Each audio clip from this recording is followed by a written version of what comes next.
Hello guys! Welcome back again sa aking YouTube channel, Doris Vlog 71. Ayan guys, nandito po ako ngayon kasi subukan kong gumawa ng cassava cake. Ayan, binigyan ako ng recipe ng aking kaibigan at susubukan ko kung paano i-bake ang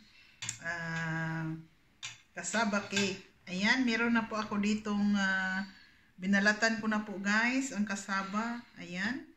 At meron akong sugar. Meron akong fresh milk, 200 ml. At meron akong isang latang condensed milk. Ayan guys, umpisahan ko na. I-scrap ko na ang cassava. Sa Bisaya ito balanghoy. Ayan. Balanghoy sa amin ito. Ayan.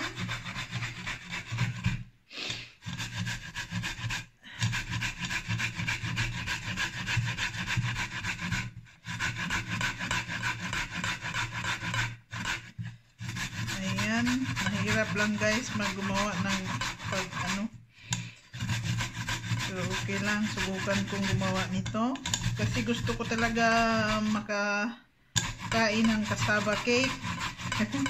Kaya nagtanong ako sa kaibigan ko kung paano gawin. 3 ingredients lang pala guys. Sugar, milk at saka condensed milk.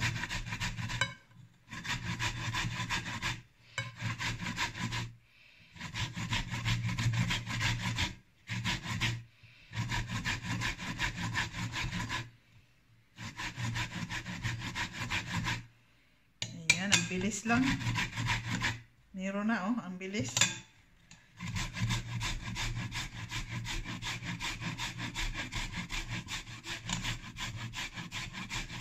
Ayan guys, ipapakita ko sa inyo maya kung matapos ko na lahat ang pag-scrap. Combien de minutes? De 30. Okay. Ipapakita ko sa inyo maya pag matapos ko na lahat. Okay. Ayan guys, malapit ko nang matapos yung cassava. Ayan, malapit na. Malapit ko nang matapos. Ayan. Normally guys, meron sana nitong ready-made na, ayan, may ready-made na sa Asian store na ganito. Kaya lang gusto ko talaga presko kasi frozen doon sa Asian store. Gusto ko ng preskong kahit mahirap nakakapagod din. Mga 30 minutes ko itong Ayan.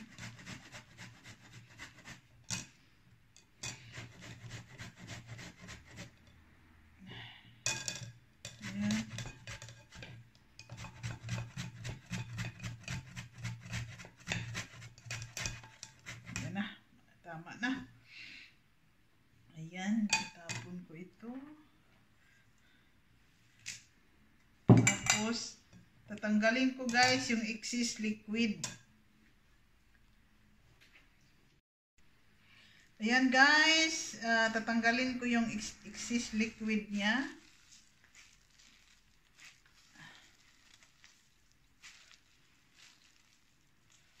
Tatanggalin ko yung excess liquid.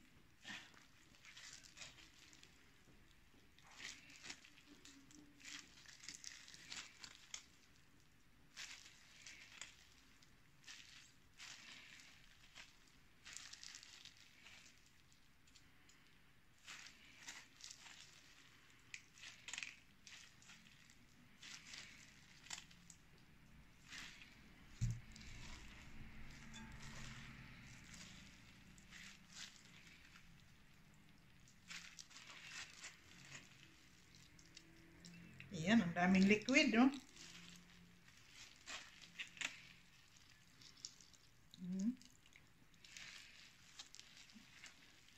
Kailangan tanggalin ang kanyang liquid, guys.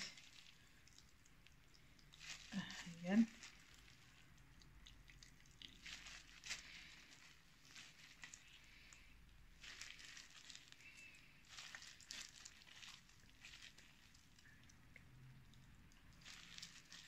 Ayan. Ayan guys, natapos ko nang pigain yung liquid niya. Ayan. Ayan na po itsura niya.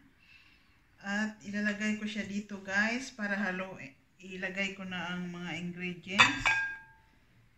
Ayan. 2.5 ito guys. Normally 3 piraso.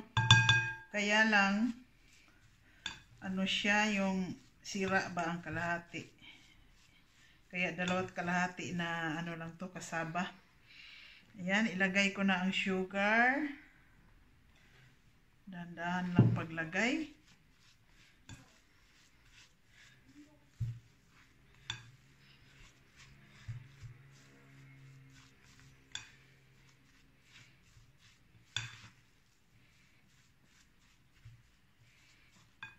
Ayan.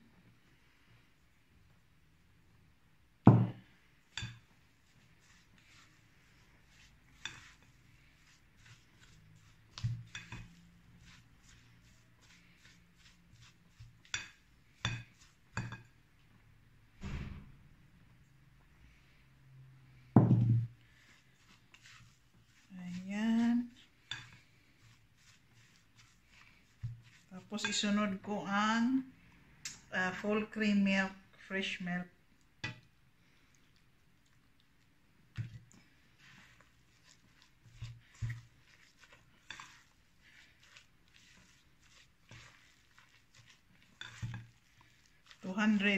ml guys.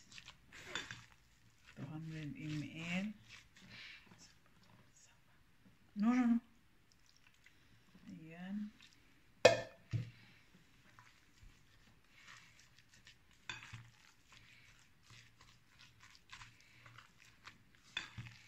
Haluin lang ng mabuti.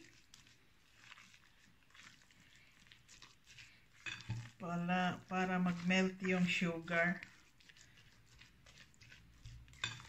Tapos, isunod ko ang condensed milk. Ayan. Pandagdag lasa to guys. Wow, sarap na nito. Yum. Tagal ko na talagang ano to na gusto kong gumawa ng kasaba cake. Matrabaho lang guys, pero pag gusto mo talagang kumain, di magtiis. Magtiis ka. Ayan.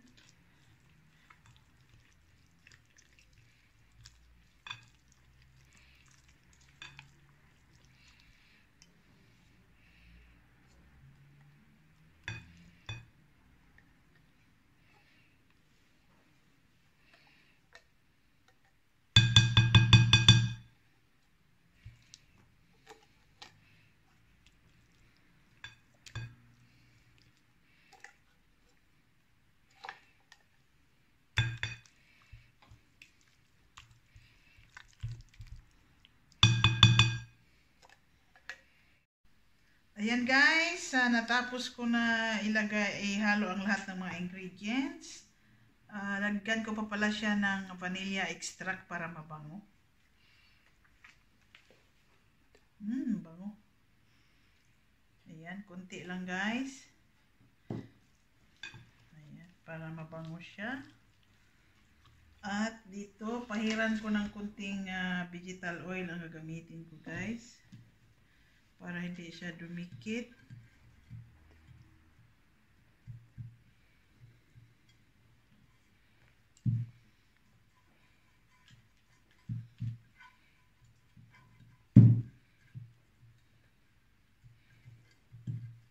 Kasya kaya ito. Ayan, parang marami yata.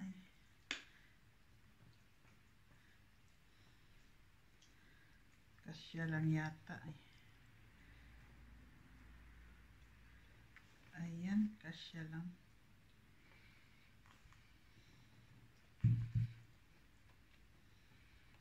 Tama lang talaga guys.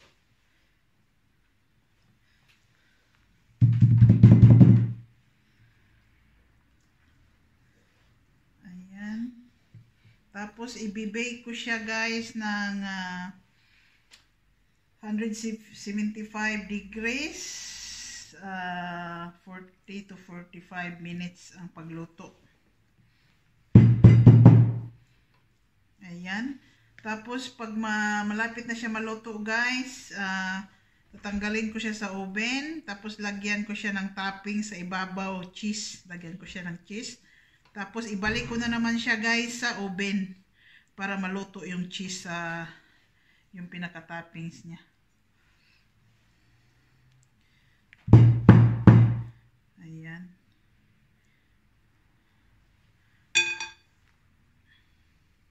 Yan guys, ito na po. Ilalagay ko na siya sa oven. Ayan. Guys, ilagay ko na siya sa oven ng 175 degrees. Tapos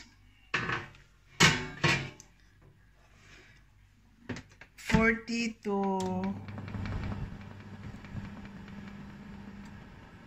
40 to 45 minutes guys ang pagluto. Ayan. See you later. Ayan guys, titingnan na natin. Ayan. Tapos lagyan ko siya ng cheese. Lagyan ko siya ng cheese sa ibabaw. Toppings. Yung pinaka-toppings, cheese.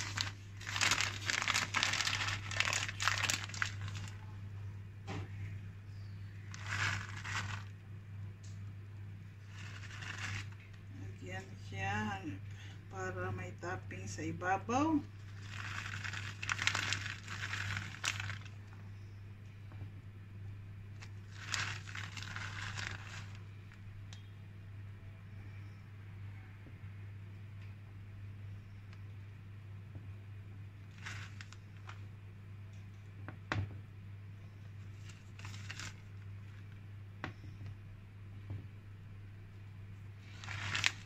Ayan guys, ibalik ko na naman siya. Ayan.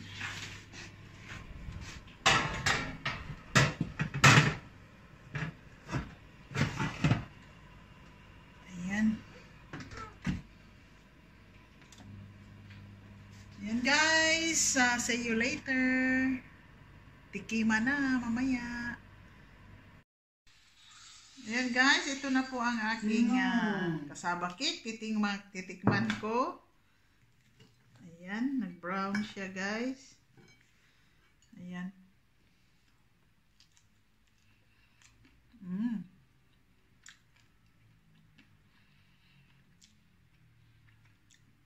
Sakto lang sa tamis. Crunchy.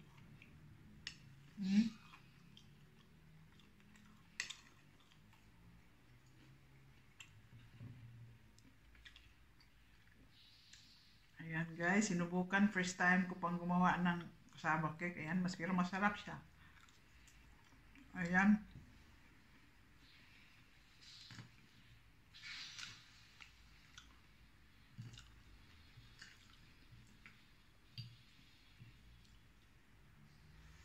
Ayan.